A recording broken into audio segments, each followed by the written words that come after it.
Hi everybody, welcome to Book Talks with Miss Thomas. In today's video, I want to tell you about the Bible. I want to talk specifically about 1 Kings. Guys, on a video all about 1 Kings. Actual concrete books that I'm packing, here we go. And she's a new booktuber, please check her out. All right, so welcome to Book Talks with Miss Thomas. If you're new here, usually I talk about books, sometimes Christian books, sometimes secular books, but then one thing led to another, and actually thanks to one of my viewers and a comment they put in one of my videos about the Bible, thank you so much. I have started writing a Bible study. Now that Bible study is on the women in Matthew 1. You know how the 5 women are mentioned in the genealogy of Jesus. But I've been reading all that, but then I started reading 1 Kings for some reason. I don't even know what prompted me to get into 1 Kings, but I may have mentioned in another video that I was really struggling with 1 Kings, and I really was. I will tell you, full disclosure, sometimes I read the Bible and I have to stop and say, God, I don't understand. You know, my human mind sees it this way, and I know your ways are not my ways. My thoughts are not your thoughts. So just please give me wisdom. And if I can't have wisdom, at least in this moment, give me peace to lay it at your feet and to trust you, because there's just stuff in here I don't get it. So, you know, total transparency there. But I really did kind of limp my way through the Book of Kings. And I'm gonna tell you my understanding of the Book of Kings in this video. So I was talking to my older son too. I was venting to him about the Book of Kings and how I'm having trouble with it. And my older son, he was raised in the Word and he was raised in church. I was not. So I don't understand sometimes, but he usually does understand better than me. Maybe thanks to me. I am a mom that raised him in the Word of God. I was raised with a knowledge of God, an understanding of God, a love for God, but just not the actual Bible. So it's not like my parents opened up a Bible and said, you know, let's talk about the Bible. In fact, my parents were very Catholic, and they grew up going to church where my mom said that the masses were not even in English. I think they were in Latin, and she didn't even understand what was said in Mass. And she was very leery of people who wanted to talk about the Bible. She didn't trust it. She thought everything had to come through the priest. So anyway, that's just a little bit about me and why perhaps I'm grappling with 1 Kings. But when I mentioned it to my son said, it's okay, Mom, if you don't understand 1 Kings, you get to read it 3 times. It shows up in Samuel, and then the story shows up again in Chronicles. And I was like, oh, I didn't even know that. So now I finished 1 Kings and I'm going through Chronicles. And if my Bible study does well and I finish it and, you know, feel confident about it, that might be my next Bible study, is how 1 Kings relates to Chronicles and Samuel. Okay, all that said, let's get into Kings. Now, 1 Kings begins with David on his deathbed and his son Solomon. We know, most of us know, Solomon became, you know, heir to the throne. But what I didn't know is that someone else tried to take the throne from Solomon. And I'm going to have to check my notes because, and I apologize if I butcher some of these names. But this other guy comes along and he decides he's going to be king while David is on his deathbed. And his name is... Hello, I am sorry to interrupt your video, but I need to clarify something. And I'm going to do this a few times in this video. I have gone through and done some research since I filmed this video, and so I need to add a few things. Now here, this guy, the guy Adonijah, it seems in 1 Kings like he just comes out of the blue and takes over David's throne, and as I said, Bathsheba and Nathan go to David and they say, please name Solomon king. This other guy, Adonijah, is trying to take the throne. And when I filmed this, I just thought Adonijah was this guy that came out of nowhere. But I discovered in First Chronicles, see, it pays to cross-reference and to check your facts and never trust anybody 100%, do your own reading. But I did do some research, and it says in First Chronicles that Adonijah is David's fourth son. I believe Solomon was the seventh son. So Adonijah would have actually been in line for the throne because the first three sons died. And so he was next in line for the throne. But because Bathsheba went with Nathan to David, and by the way, David, just to further confuse things, David had a son named Nathan, but I'm talking about the prophet Nathan.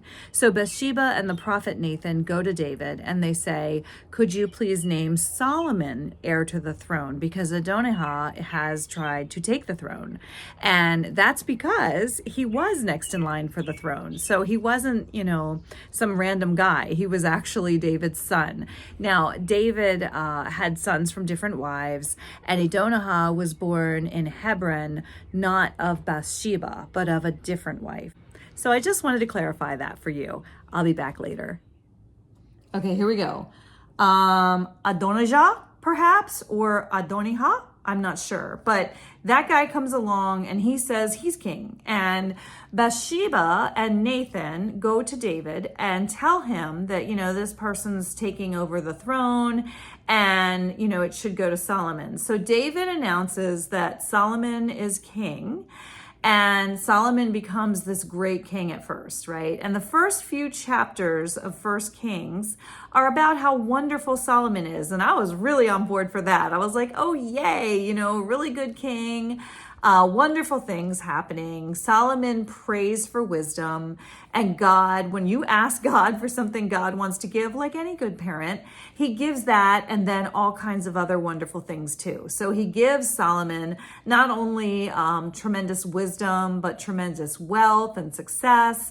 And Solomon builds this incredible temple, and he builds this incredible home for himself, a palace.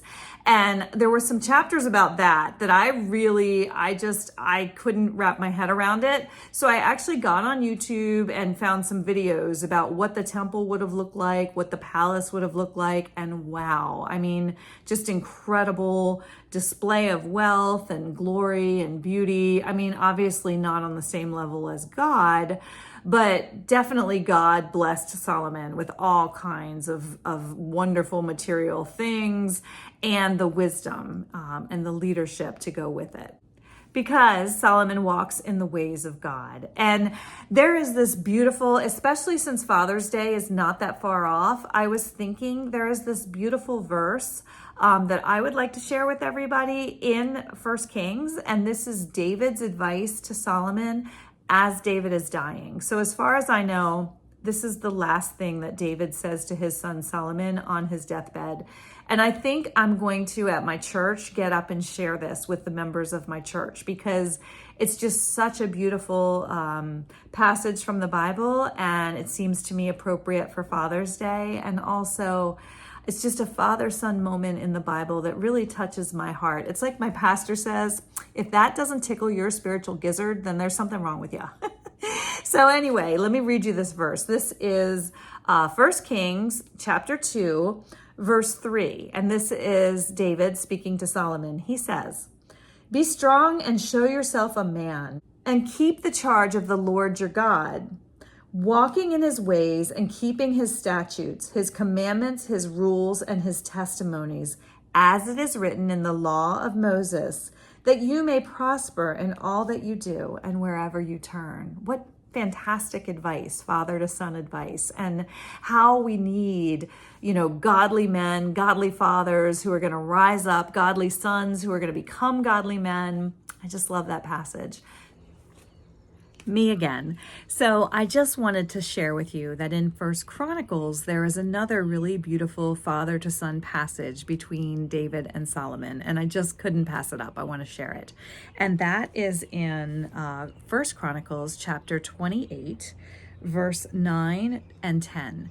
And it says, David is speaking to Solomon, and he says, "And you, Solomon, my son, know the God of your father. Serve him with your whole heart and with a willing mind.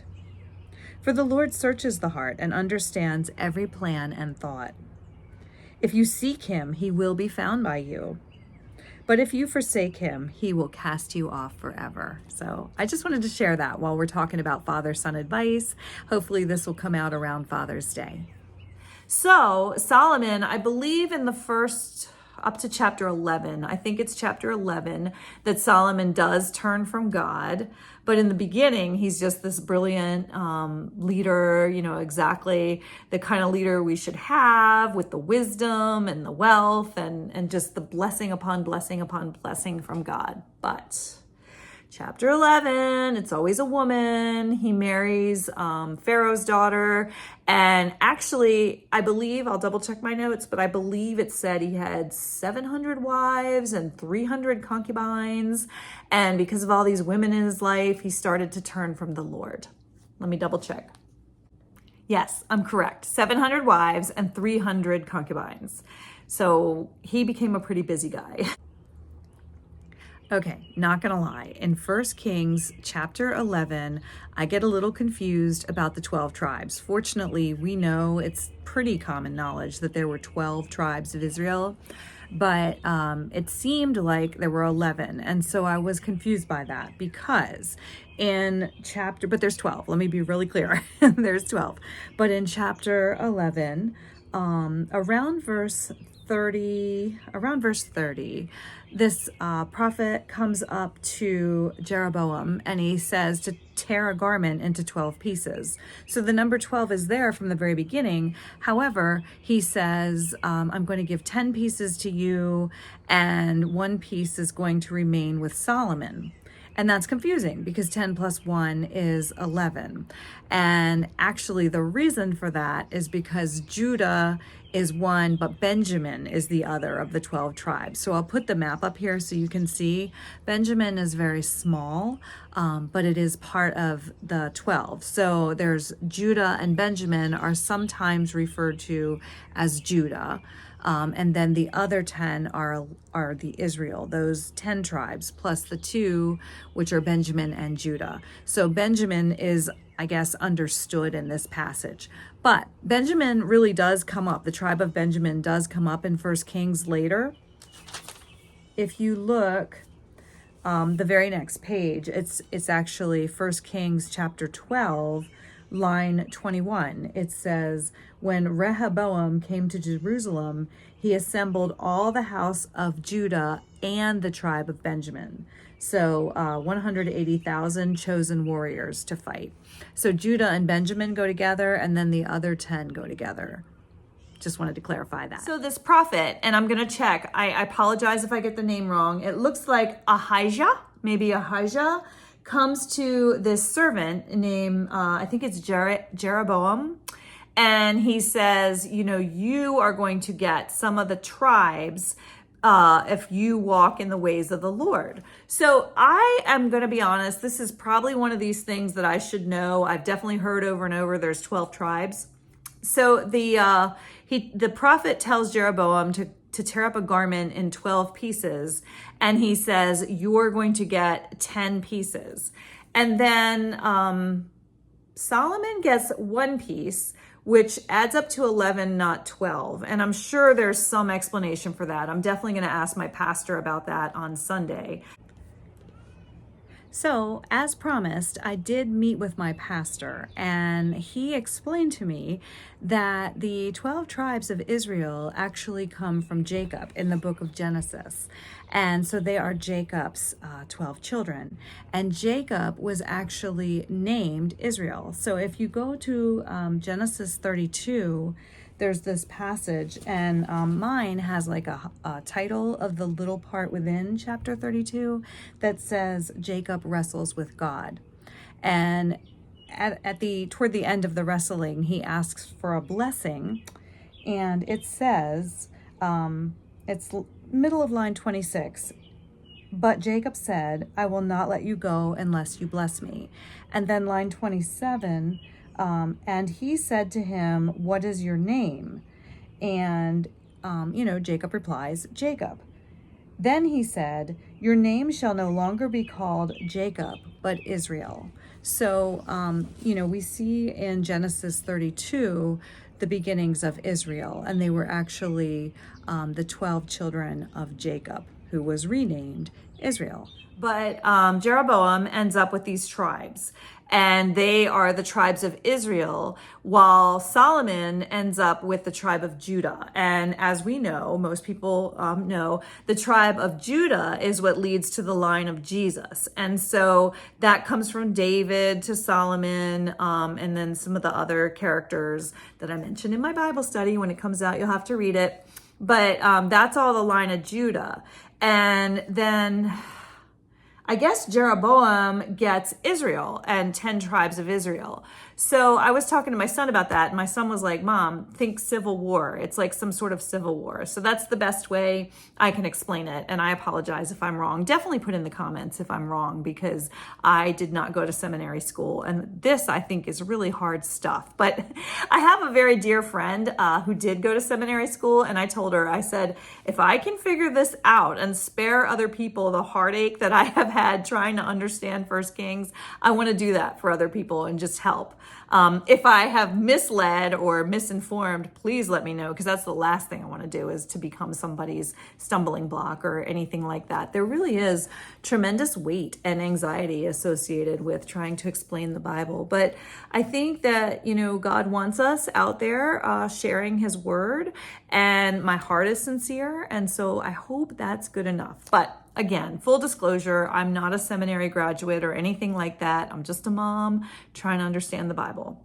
But anyway, let me get back to this. So then Solomon dies, and his son, I think it's pronounced Rehoboam, but Rehoboam, the son of Solomon, next in the line of Judah, takes over the throne in Judah. Meanwhile, it seems Ahab is the king in Israel. I'm not sure how that happened. Ahab must have come after Jeroboam at some point. Okay, so I need to step in here now and talk a little bit about Ahab and Jezebel. So if you look at 1 Kings chapter 16, line 30, it says that Ahab, the son of Omri, did evil in the sight of the Lord more than all who were before him. And so Ahab definitely did some evil things, but one was that he brought in this wife Jezebel. And Jezebel, we hear that expression, don't be a Jezebel. But Jezebel did a lot of evil herself, and she was really big on Baal worship.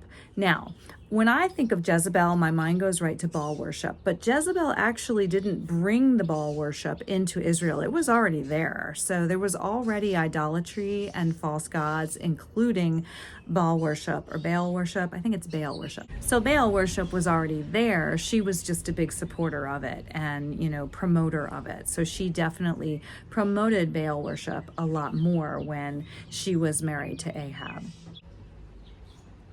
But the thing about Jezebel bringing the Baal worship in, it was already there, but the way she promoted it, that's really nothing new in the Bible. Because if you look at chapter 11, Solomon, because of the women that he married and maybe some of his concubines, he brought in idolatry as well. So if you look at chapter 11 of 1 Kings, verse 7, it says, Solomon built a high place for Chemosh, the abomination of Moab. So the Moab were the people, and they worshipped a false god.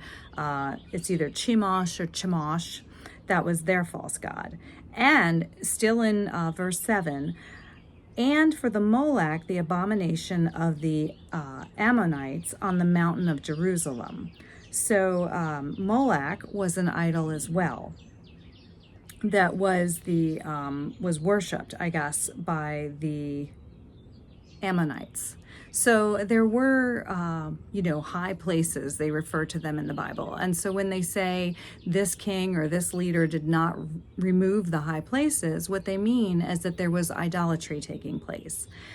So Solomon did that, but also Ahab did that for Jezebel. Or at least Ahab allowed Jezebel to promote the Baal worship, which was, just another form of idolatry. And, awful, awful things, of course, all of these, a lot of like sacrificing humans and sacrificing babies and temple prostitution, just, horrible evil before the sight of God. Now, the prophet Elijah comes along and he confronts Ahab about, a lot of the things that are evil that Ahab is bringing into Israel. And so Ahab tells Jezebel, and of course Jezebel goes after the prophet Elijah, and Elijah has to hide. But there's a whole lot in there. You probably heard some of the stories about Elijah, and they're really cool. So I'm not going to get into them in this video, except to say that, Elijah did confront Ahab about it. And at one point, I talk about in the video later, I'll get to that later, Ahab is a little bit repentant. So that's coming up. Anyway, Ahab is named king in chapter 16 of 1 Kings.